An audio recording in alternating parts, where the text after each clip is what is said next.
the highlights. Lagos government set to commemorate 2024 Domestic Violence Awareness Month.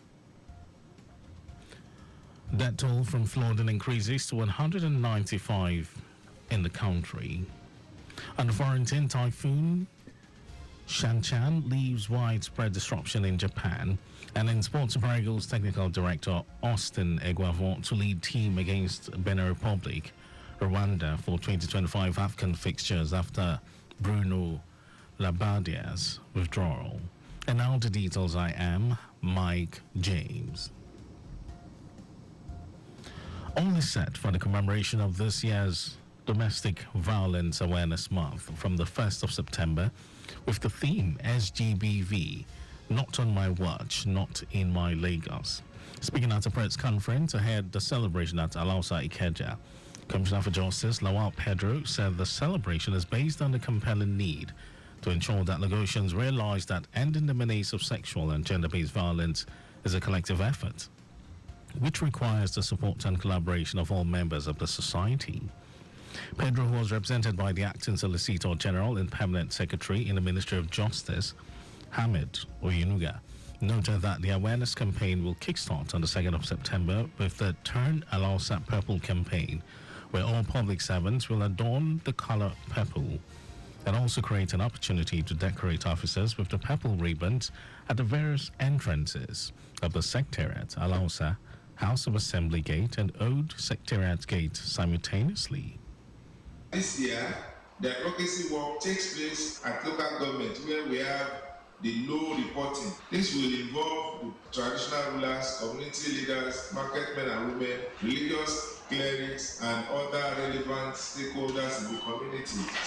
And the purpose of the advocacy work is to educate and sensitize the citizens and residents of the state on the issue of sexual and gender-based violence, the available services the state has to offer in curbing the menace. Earlier, the Executive Secretary, Lagos State Domestic and Sexual Violence Agency, DSVA, Titilola Vaivadeni, noted that in the last 1 year, the agency received a spike in heartbreaking reports of abused children from Ajeromi Felodun Council area, while Alimosho Council area had been number one for violence against women. If we see what we've done from 2019 to date, we have over 24,905 cases of domestic and sexual violence that have been reported officially. But we know that this does not even scratch the surface because these issues are some of the most underreported crimes, not just in Lagos, Nigeria, but globally. The fact that we even have data is a success. We are able to be strategic in our interventions. We know local governments with high reporting. We know how to target our interventions. And we also know local governments that have no reporting.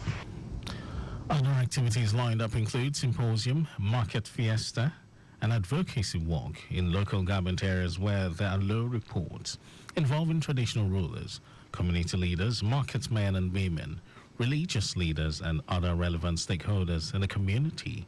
A Ecomen walk against SGBV, Governor's Awards, among others. Lagos State Governor Babajide Sanwo-Olu has enjoined the core members deployed to the state to embrace good values in order to be able to contribute their quota to building the nation. He said they should embrace diligence, patriotism, courtesy, and networking during the period of their orientation. Governor Sanwo-Olu, who was represented by the Commissioner, Ministry of Youth and Social Development, Mobolaji Ogunlende, stated this at the official opening swearing-in ceremony of the 2024 Batch B Stream 2 orientation course.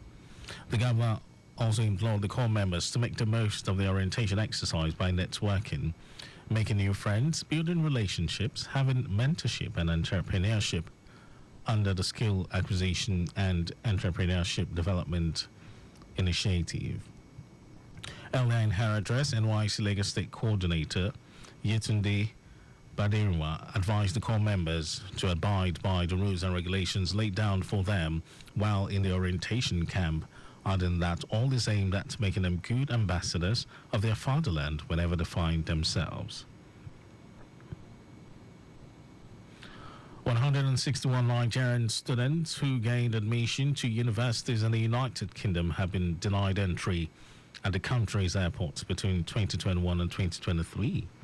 According to data obtained from the UK Home Office through the Freedom of Information Act, India topped the list of affected foreign students, with 644 representing 45% of the figure, while Nigeria followed with 11.3%. The released data covering October 2021 to October 2023 is limited to students denied entry at the airport, as it does not include Nigerian students deported by the Home Office for violating the terms of their visas, such as working beyond 20 hours weekly and academic malpractice. The Home Office did not also specify the reasons for the removal of the foreign students. It will interest you to know that Nigeria had the highest number of foreign students, with 44,195 out of the 68,320 African citizens studying in the UK for the 2021-2022 academic year.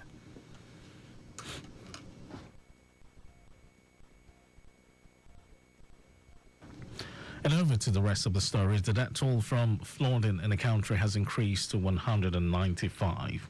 Spokesperson of the National Emergency Management Agency, NEMA, Manto Ezekiel, made this known, saying the numbers of persons displaced, persons affected have also increased because its emergency operation center is now working 24 hours.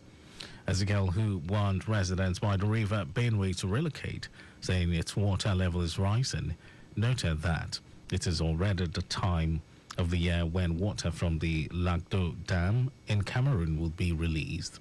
He insisted that the government had not been notified of the exact time it would happen. According to Ezekiel, if there is a release of water from the dam, the state at risk of being affected most is Adamawa, because it serves as the entry point of River Benue. Other states at risk are Taraba, Benue, some parts of Nasarawa, Benue State and Kogi State, where the dam meets with the water coming down from River Niger and flows downwards to some parts of Anambra, Enugu, Edo and Delta states. The National Primary Healthcare Development Agency, NPHCDA, has announced a tentative date to commence vaccination for monkeypox as October 8. Head of the Public Relations Unit at the NPHCDA, Remy Adeleke, who made this known, also stated that the vaccine deployment will begin from October 3 to 6. Adeleke noted that the total population targeted in 5 states affected is 4,750 persons who will receive 2 doses each, 28 days apart. He clarified that the target population is close contact of Mpox cases, health workers, and persons with low immune status. Danias is a vaccine approved by the Food and Drug Administration for the prevention of smallpox and Mpox in adults aged 18 years and older who are at risk of Mpox infection. And in some foreign news, trains and flights have been cancelled in Japan as one of the strongest typhoons to hit the country in decades drenches cities in its path. At least 6 people have been killed and more than 100 injured as Typhoon Shanchan made landfall in the southwestern Japan on Thursday. Now downgraded to a tropical storm, Shanchan is still packing winds of 90 km per hour. Meanwhile, thousands of people remain without power across the country. And in sports news, the Nigeria Football Federation (NFF) has announced that Augustin Eguavon, a former player and technical director of the Super Eagles, will step in as the head coach for the team's 2025 Africa Cup of Nations AFCON qualifiers against Benin Republic and Rwanda. This decision comes in the wake of German coach Bruno Labbadia's unexpected withdrawal from the role. Labbadia, who was previously named as a successor to Finidi George, earlier this week reportedly declined the position due to unresolved issues with German tax laws. The NFF made this known late on Friday via a statement on X that these tax concerns were the main obstacle to finalizing the agreement. Meanwhile, the NFF has named a 23-player squad for the upcoming qualifiers, with Napoli striker Victor Osimhen, Nottingham Forest forward Taiwo Awoniyi, and standing captain William Troost-Ekong making their return after extended injury absences. And that was our news at 12. But just before we go, slow down at road junctions, intersections and pedestrian crossings. You can follow us and like all our various social media platforms: X, Traffic Radio 961, Facebook, Lagos Traffic Radio 96.1 FM, Instagram, Lagos Traffic Radio 961. Subscribe and watch our news and programs live on YouTube, Traffic Radio 961. You can also visit our website at www.trafficradio961.ng. Did you know that the Sanwo-Olu administration provided 450,000 pupils with e-learning devices? Well, you can always get details on the Legacy Government website. To end the news, here are the highlights of the major stories. All is set for the commemoration of this year's Domestic Violence Awareness Month from the 1st of September with the theme SGBV, Not on My Watch, Not in My Lagos. The death toll from flooding in the country has increased to 195. Spokesperson of the National Emergency Management Agency, NEMA, Manjo Ezekiel, made this known, saying the numbers of persons displaced, houses affected, persons affected have also increased. And we also told you that trains and flights have been cancelled in Japan as one of the strongest typhoons to hit the country in decades drenches cities in its path. And in sports, the Nigeria Football Federation (NFF) has announced that Augustine Eguavon, a former player and technical director of the Super Eagles, will step in as a head coach for the team's 2025 Africa Cup of Nations AFCON qualifiers against Benin Republic and Rwanda. And for contact with the newsroom, send a message to info@trafficradio961.ng. The news broadcast was compiled by Adewale Olokporoku. Thank you for listening. My name is Mike James. Beautiful afternoon to you. We'll have Olujimi Daregun team up with Derek Johnson for Sports Strip coming up in a bit. Stay close.